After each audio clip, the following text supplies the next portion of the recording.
ससुराल हमके ना जीबोगे। जब याद तोहर सताइता ता जहर पीबोगे हो।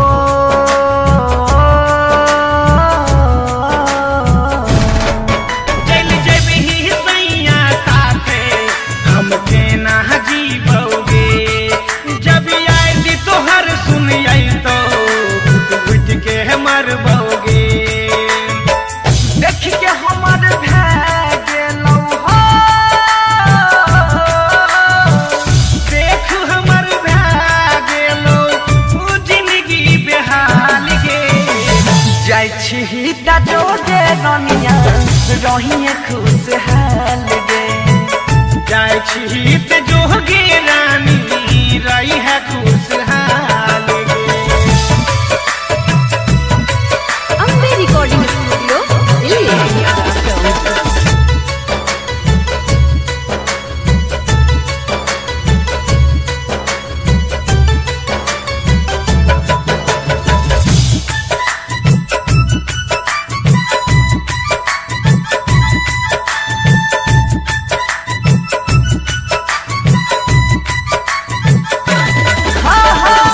घोड़ा चढ़ के सैया तोहरा गाइल खुनैता।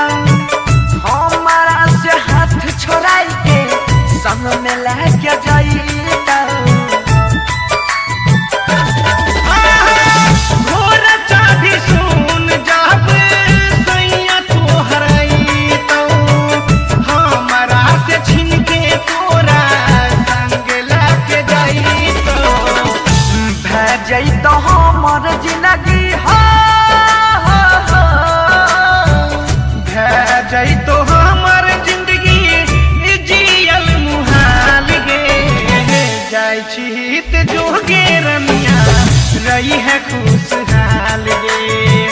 जाइ छी ता जोगे रनिया रही है खुशहाल गे।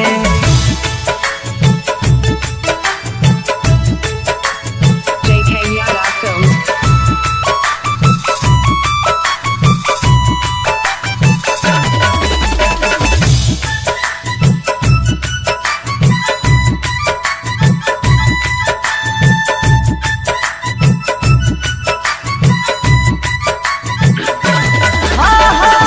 बचपन के रिश्ता है जखनी तोड़ के जोई है।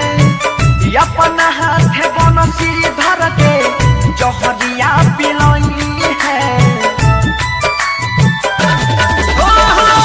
कैसे जीव तोरा बिना हमरा बतावे।